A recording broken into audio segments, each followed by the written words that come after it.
right, you guys, welcome. Thank you so much for coming. My name is Paige Fetzer. I'm with Dell Technologies. We appreciate all of you being here. Just the fact that you are all here means that we are talking about the right stuff. And tonight we're talking about how we better support our women entrepreneurs and how we empower them and go beyond just talking about ways we can solve it, but really putting action behind those words. So before we get started, I just want to see by a show of hands, how many female entrepreneurs do we have in this room right now? Let's give them a round of applause, you guys. Thank you so much for being here and being a part of this conversation. So the best way to kick this off and to thank MassChallenge for letting us use their space is inviting up one of their entrepreneurs who's in their accelerator program right now, Katia Pau-Laurent. She is the founder of Black Girls Nutrition. Welcome. Hello, so thank you. Can everyone hear me okay? All right, perfect. So I have my note cards. If you know me, I have pink on always, so stay branded. So I just wanted to thank you so much to Paige for welcoming me to the stage. And also thank you to Kiki Mills-Johnston, our MassChallenge director, and also Mike Lorette, who was our president, who was about an hour ago or so, was like, hey, so what are you doing at 5 o'clock? And I'm like, I'm here because I'm wearing the bow. So thank you for allowing me to do the welcome. So on behalf of MassChallenge and our 2018 cohort, thank you, welcome. This is our home for the next few months. And I'm excited for this event for so many different reasons, because one, the name, I was like, empowering women entrepreneurs? Yes, right? High potential women entrepreneurs? Yes, that's me, that's you. So I wanted to give you some highlights. So why MassChallenge? Listen, it's the largest global accelerator in the world. That in itself, right? So we have 128 awesome startups, and then we're all competing for 1.5 million in equity-free funding. So when you're a startup and you're like, funding, equity-free, I'll take that. But at the same time, you have to remember, it's a competition, but it doesn't feel like a competition because we've already won. When we say that it's the most friendly accelerator, it truly is. So how did I get here? Application process, 1,600, you're throwing your hat into the ring, and then you're like, prayer, you're like, okay, cool. Then you get the message you've made it to round 2, and then you're like, yes, but then you're like, oh crap, okay, so what do? You show up like an entrepreneur, you stay ready. Then you get the message at 9 p.m., and maybe you're at dinner, and then you're checking underneath the table, and then you're like, yes, I got in, but don't say anything. So, yeah, so we started the accelerator. And my story, so Black Girls Nutrition, I'm the president and founder, CEO and founder of it. So it's an online platform that helps women of color basically connect with dietitians, registered dietitians, recipes, guides, but also a community of people. But my reason why I started it is because at the age of 26, I weighed 350 pounds. I also lost my baby at 5 months being pregnant. It was my birthday. I lost my job, and I had to drop out of school, and I was on public assistance. So when you talk about a traumatic time and having to make a decision, I did it. So I got connected to a community. Over 2.5 years, I lost 200 pounds. I've been able to keep it off longer. Thank you. So in the longer run, I wanted to help empower other women to do the same thing I've done. It doesn't matter your story. It's about your future and you creating it. So I'm all about empowerment. So here again, I think, hold on. Did I get all of it? Yes, I did. Okay, cool.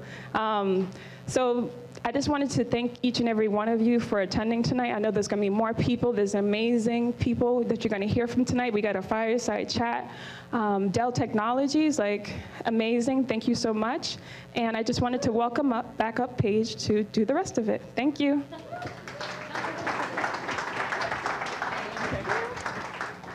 Don't worry, I'm not speaking at all. I just wanted to introduce for our opening remarks our General Counsel, Rich Rothberg, who's been a huge champion throughout this process, and he's worked alongside us to help promote these efforts. So Rich Rothberg, everyone.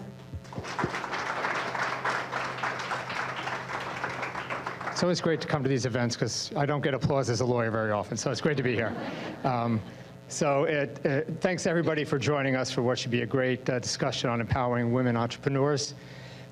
First of all, I'd like to thank Kiki Johnston and MassChallenge for this amazing space for hosting us and the panelists as well for taking the time to be here. We have leaders in both the public and private sector, and I really do appreciate them joining us. So being from Dell, entrepreneurship is in our DNA, literally. Michael started at Dell Technologies over 30 years ago in his dorm room. He did pretty well. He's employing 140,000 people, including me. Entrepreneurs really are the power of our economy. Over 70% of jobs come from startups, and in some countries it's 90%.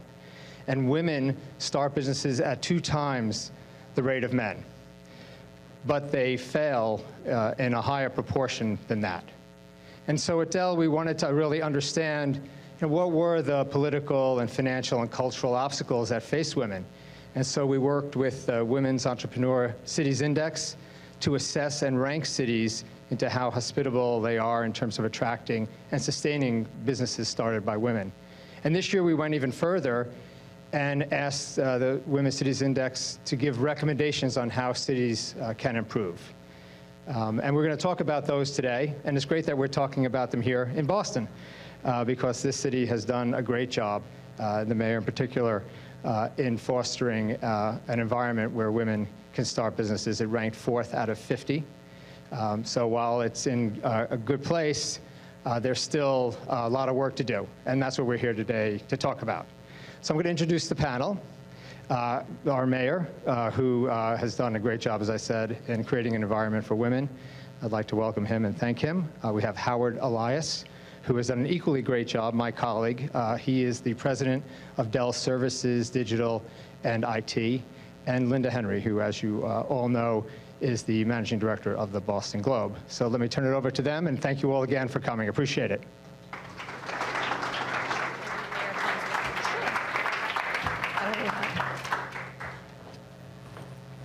Hello. Hi.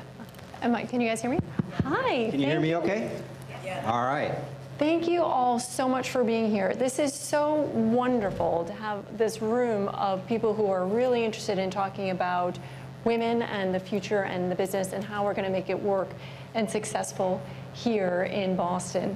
And it is such a pleasure to be sitting here with you because you have been a remarkable leader in encouraging and enabling women to be successful entrepreneurs. Should I sit closer? Should I sit next to you? Yeah, well, I'll move over.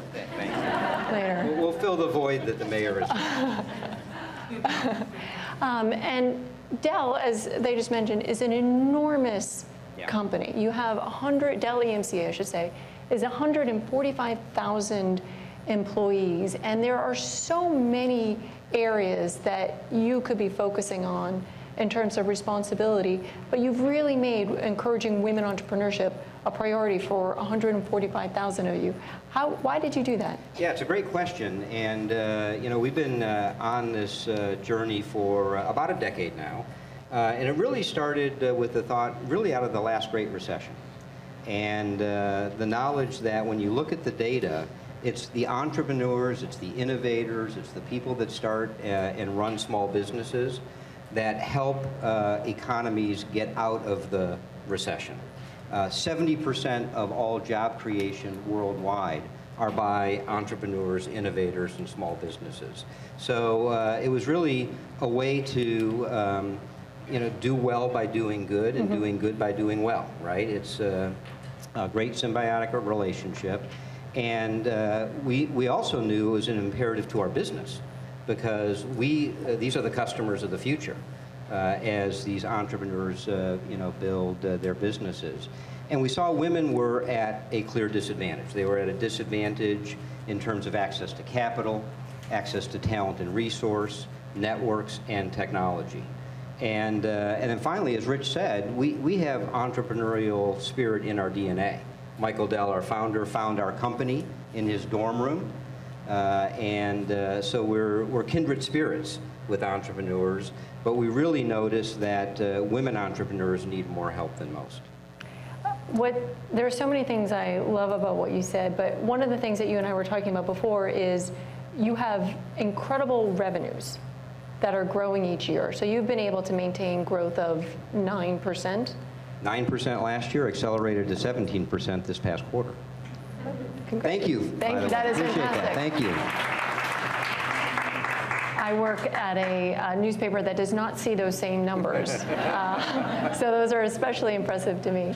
But one of the things, what I like about your answer is that you're saying that in order to maintain this, investing in women entrepreneurs is actually not only a great thing to do because it's the right thing to do, but it's also investing in your future. We need businesses of all sizes to be successful, and because entrepreneurs and innovators really are the engines of growth worldwide, we see this as an imperative not only to help the economy and the society as a whole, but certainly create customers of the future for us. That's great.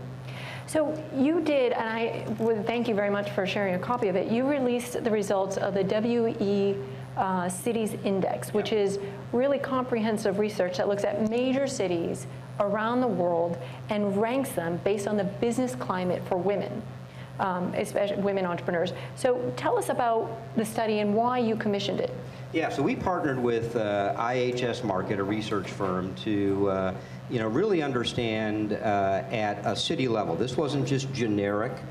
We actually chose 50 cities around the world and went very, very deep along those dimensions of really understanding the access to capital, talent and resource, networks, and technology. And we rated those 50 cities on that continuum. And as a Boston resident, I call Back Bay home, so I'm very proud to say Boston ranked number 4, just behind New York City, the Bay Area, and London. Now, before anybody gets too excited, we have a lot of work to do, because even that number 4 ranking was only a score of 49 out of 100. The number 1 ranking city, New York City, was just shy of 70, 69 and change. So we still have a lot of work to do to really understand what it's really going to take, and it's really closing that gap.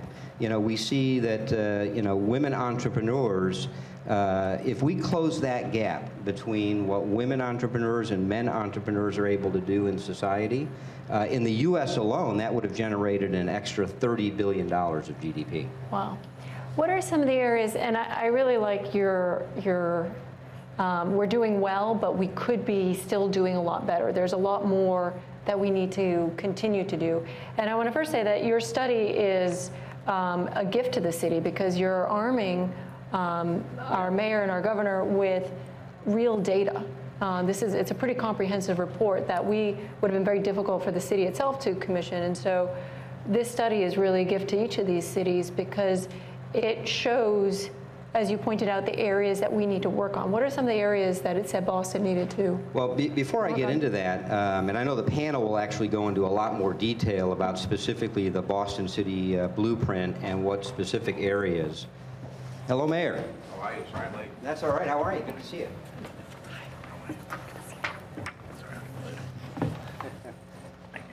We were just talking about the terrific study that Dell commissioned, and I was saying that it's a gift to all of us, because it not only is it great news that Boston is ranked number 4, but it's also telling us that we have more to do, and very specifically the areas where we can improve. Yeah, and I was just saying, what we decided to do this year was not just commission a study at a general level, but at a city level, and really turn data and insights into action. And it's really providing the mayor and the office of the mayor and key stakeholders throughout the city and the state and the region with actionable plans. So we actually developed the blueprints, city by city, and we did that with the Boston City as well. No, thank you. And first of all, thank you for the conversation. It's important. This is a great conversation. I'm sorry I'm late. I get stuck at City Hall like always. But I know a lot of work's been done. I appreciate you being involved. And Linda, thank you for hosting us. My pleasure. Put this together.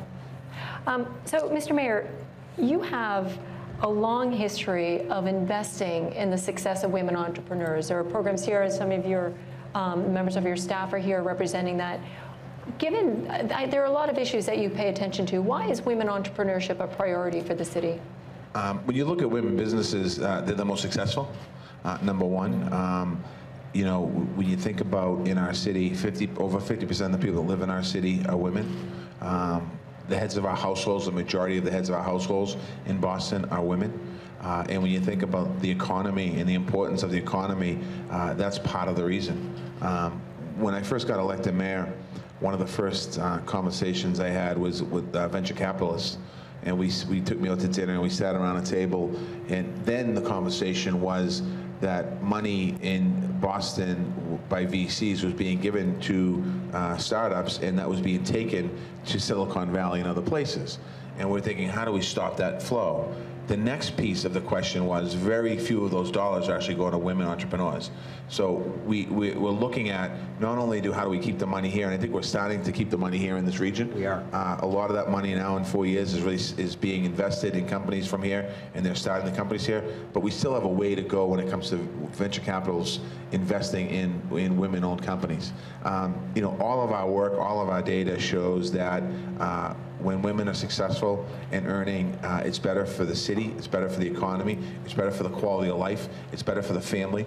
All of those facts, and I could go on and on and on about facts and why it's important for me as mayor. And quite honestly, as the mayor of the city of Boston, you know, you want to make sure the constituents that live in your city are benefiting from what's happening, and that's one of the reasons why, you know, we started the talking to companies and gathering data on pay equity. It's part of the reason why in the city we looked at our own pay equity, and we realized that we had some deficiencies there, and we're correcting those every year where we make salary adjustments. We're making sure that we're making those changes, that women, it reflects that women are being the highest paid amongst us in the city. So we still have a long way to go, and I think that all of the things that I say and that we do in the city, if we're not doing it ourselves, then who am I to say to somebody? I know I'm going way beyond the question you asked me, but I do feel as we continue to go down the road, it's important for our city and quite honestly for our country. So congratulations to you on the top 5 ranking that we got from this report that Dell very generously commissioned. In looking at the study, what you were just talking about, access to capital for women entrepreneurs, it's a real strength for Boston, and that's partly thanks to your I Fund Women initiative that you personally got involved in. So is that why you personally got involved in that initiative? Yeah, partly that, and then the I Fund is the one-on-one coaching is key, making sure that we continue that moving forward. You know, working with people like Bob Rivers, who's here from Eastern Bank, and getting more access to capital is important. A little separate side note, when we started the salary negotiation workshops, that was, you know, generally what's happened in the past. You offer a job to a man and he will negotiate a salary, a higher salary, and you offer a job to a woman. Oftentimes a woman would say, you know, I'll take the job and whatever the salary is, I go with it. And we've trained about 6,000 women now in the city, and then part of that is almost like one-on-one coaching. And you know, one of the best stories I heard, I remember I was going to a building somewhere in Boston, and the elevator came open, a woman came on the elevator, we're talking back and forth, and she said, I went through your salary negotiation workshop, and it was really incredible. I'm like, well, did it work for you? And she said, yes, I got a new job, and I negotiated myself a $19,000 higher pay. So it does work. Fantastic. It does work, and I think that, you know, the iFund, having iFund Women, having that one-on-one coaching is key, and continuing to work with people on how you do that is so important. It's key to the whole success of the program. Howard, the research and rankings are really helpful, and it's such a great level set for all of these cities, but what should we as a city and the public-private partnership that we can create do with this data? Well, you know, we really have a good foundation to work from, right? So we talked about the access to capital, and that's increasing. We have great talent and resource with the education system we have here in Boston and Massachusetts, the ability to set up those networks, but it's actually forming the ability for those networks to actually thrive. And whether it's, you know, coaching events, mentoring events, making those connections, actually helping understand for all entrepreneurs, but especially women entrepreneurs, not just about what it takes to start the business and have the conviction around it, but to scale it and to grow it so that it becomes sustainable over time. And that's a huge economic impact and something that we feel very strongly is important to do in a very focused way. So this feels like a really fresh, innovative approach to a public private partnership, which we've been noticing is it's really important. We talk a lot that the new way in this economy is collaboration between public, private, between different institutions and universities to really move things forward. What's the incentive on your side and your side, public and private, to invest in this space? We talked about, for you, about how this is where if you need to maintain your incredible growth rate going forward, that you need to be set up the next wave of businesses to be part of. Is there anything else that's part of that? And for you, where finding heightened areas of collaboration, where is that important to you? You know, I think it's important. One of the things that we talk a lot about in Boston is inequality, income inequality, and opportunity. And, you know, as I mentioned, the majority of the heads of households in our city are women. The battle of inequality is based around families.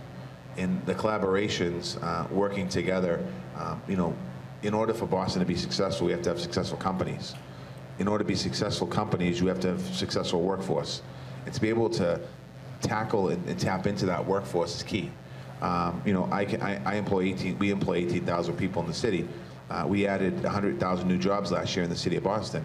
We have to make sure that as we add those jobs, the people that are working in those jobs are earning a living. They want to live here in the city. Exactly. It's expensive. Buying a home is expensive. Paying rent is expensive.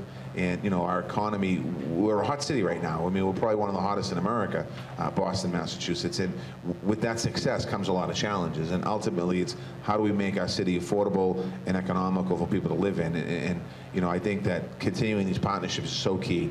And having a leader in the business community and leaders in the business community setting the stage moving forward, I think is extremely important. We have so many new companies in Boston in the last 4 years. We have more headquarter companies in our city right now than we have had at any other period in the history of our city. Wow. We have companies moving in every single day. And to really show that our companies that are here now are laying down the foundation and leading the way in so many different things. It's not just about pay equity. It's about so many other things that we're talking about, whether, you know, as we mentioned, venture capital money, bank lending, whatever it is, entrepreneurship, opportunity, all of those things are key to moving our city forward successfully. Yeah, and we're, you know, really excited to be able to call this place our home. We've got 8,000 employees just in the Massachusetts area. I'm a Boston resident myself. We have many of our team members that live and work and play in Boston. You know, really the partnership is also about giving back. So we, you know, last year alone, team members here in the Boston area gave $7 million in charitable contribution, wow. 26,000 hours of volunteer time. And, you know, this is very important to us because not just customers of the future and economic impact and economic vitality and opportunity, but it's also a feeder system for companies like us to continue to grow and thrive as well. Because we, you know, one of the concerns we have longer term is access to technical talent. And we need talent of all kinds to be able to continue to grow. And just to add a little bit, you know, I just looked at my notes real quick. 52% of the residents in our city are women. And you think of Boston, 700,000 people, but when you really think of our economy, you really have to think of Greater Boston. So you can expand that number beyond the Greater Boston area and what the net that catches. And that's why the conversation is important to have this dialogue. And I think it's important because if anyone in this room remembers, 5 years ago we were talking about passing pay equity legislation. 6 years ago we were talking about pay equity legislation. 3 years ago, 2 years ago, that was the fix to all this. And the typical person would get up here and say, you know, women are great. You know, my mother's a woman, and I want to change people's lives. And you know, when Megan Costello ran the Office of Women's Advancement, she said to me, "Do not say that." I'm like, I won't. But those are the kind of the high level conversations. And now it's actually action is taking place. And the fact that we can sit on the stage today talking to people about actual concrete examples of what we're doing and what's been done, that makes a big difference. And that changes the future for how we approach issues and how we approach business and how we approach development and how we approach not just talking about the issue of equity, but actually living the issue of equity every day. What's exciting about what both of you are saying is that it is not just a one program and assume that it works, that you're both talking about multifaceted programs, that they're multi-pronged programs, I should say, where there's salary negotiation, there's access to capital, there's technology access, and this sort of much more whole picture approach to supporting and enabling women entrepreneurs. Absolutely. Given Dell's global investment in women entrepreneurs, what are some of the more encouraging trends that you've seen globally and across the United States? Yeah, it's actually a good point because, I still say that we have a lot more work to do and a lot more needs to be done, but we are seeing progress. We are seeing some green shoots. We're seeing entrepreneurs, women entrepreneurs are forming new businesses at 2x the rate of men. We're seeing 40% of all new businesses and innovators and entrepreneurs are women-based. We're already seeing women contribute $3 trillion of economic impact on a worldwide basis, and representing 23 million jobs in the U.S. alone. So, it's not all bad news, but to your point, we have to stay focused because it's not just a one-shot deal. It's a constant drumbeat of activity in the public-private partnership. And again, it's not just about helping women entrepreneurs start their business, it's sustain the business, make it successful, help make it successful, enable the scale of that business for the future. And I don't know the exact numbers of this, but the stat of tech startups in the Silicon Valley area, large number in the 90+ percentile white men. And when you look at the tech startups on the East Coast, very different. It's women. Yes. Women are leading the way. And so when you think about the niche that we have potentially here in this region, I was told very early on, do not compete with Silicon Valley, you won't win. And I said, well, okay, I'm not going to listen to that. But when you think about the opportunity for women in that sector, we can lead the world right here in this region, in Boston, New York, and places like that. And I think that that's why it's so important to have business leaders talking about the issue and doing things about the issue, but also suggesting and convincing VCs to make investments in those companies, because we're seeing the benefit of that happening right here in the city of Boston and in this region. And I think that that's key, and that says a big story for what we're doing on this side of the country that might not be happening in other parts of the world, the country or the world. I'm encouraged. I'm optimistic, but we have more work to do. When you talk about competing with Silicon Valley, it's so interesting because there are so many ways that Silicon Valley cannot compete with Boston. Yeah. And there are so many industries, when you say compete, are you talking about consumer tech? Are you talking about biotech? Where the areas that we're winning, and at Hub Week we like to say that we're doing the hard stuff. That's true. That's true. And I think that, we're seeing it. I had a group of Rappaport Institute fellows in my office today, and we were talking to them. They were all young people, and I was saying that, this same group of young people that might have come to my office 4 years ago, when they graduated their graduate schools, they were thinking of New York or San Francisco. And today, Boston is at the top of their list. And if you talk to people, I'm sure in this room, there's young people in this room from New York, and you came here instead of staying there. So again, it's about competition, it's about talent, it's about creativity, and like you said, we have a diversity of different tech companies here. We're not focused in one area. We're focused across the board, life sciences and banking and some of the other areas. So I think that that's what's exciting. We're so diversified in our city, in this region, that's important. And that's actually another interesting statistic we see with women entrepreneurs. A lot of focus is in areas that help society: education, health sciences, life sciences, social sciences, banking and financial services for underserved communities. It's great to see that, and we want to continue to reinforce that. Mr. Mayor, in 20 years from now, 2038, you're mayor. What does female entrepreneurship look like in the city of Boston? Leaders in industry. Today, when you line up some of the business leaders from the last 20 years, they're great people. Most of them are men, and they look like me. And I think that 20 years from now, you're looking at a very different world, and you're looking at a very different Boston. And it can't just be the leadership. I think our boards and commissions across the city and across the state need to be different. And I think that we also have to look at, when we think about growing in sectors, it can't just all be just white women either. We have to make sure we create opportunities for women of color, Latino and Asian and black women, African American, to make sure that we truly are that have that diversity and that success that we want to achieve. Boston is 52% women, 50% people of color. It's important that as 28% immigrant, and for first immigrants actually in our city, 28%. So when we think about our city, the strength of our city is the diversity of our city. So 20 years from now, fast forward, the strength of our city should be the success of the foundation that's laid today in that diversity that goes with it.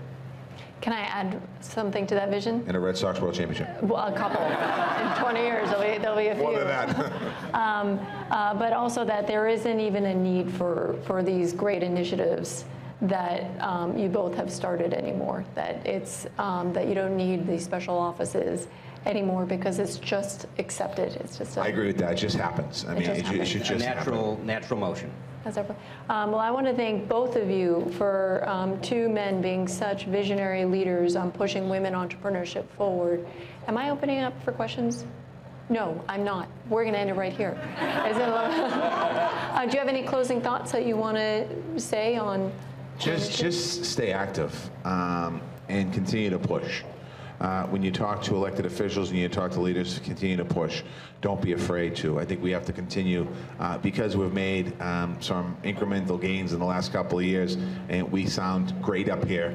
It doesn't mean that we're there yet. And even though we can say we're better than we were yesterday, we have to do better tomorrow. And I think that that's something that I would continue. As I look around the room, I see some people that are in different rooms that I'm in, whether they're negotiation workshops or we boss the workshops in different places. And thank you for doing that. And continue to spread the word. Continue to talk about what you're doing, because I think that as you speak up, you get the attention of people. I spoke at the Chamber of Commerce a couple of years ago, and I challenged the Chamber of Commerce to create more opportunities for women and people of color, and not just at the front desk, but also throughout the organizations and into the leadership and on boards and commissions. And again, I'm one voice in that, but I think all of us are our own individual voices, so continue to push. Yeah, well said. The only thing I would add is stay active, stay engaged, and stay passionate. Thank you. Thank you all for being here. Thank you, Linda. Thank you, Mr.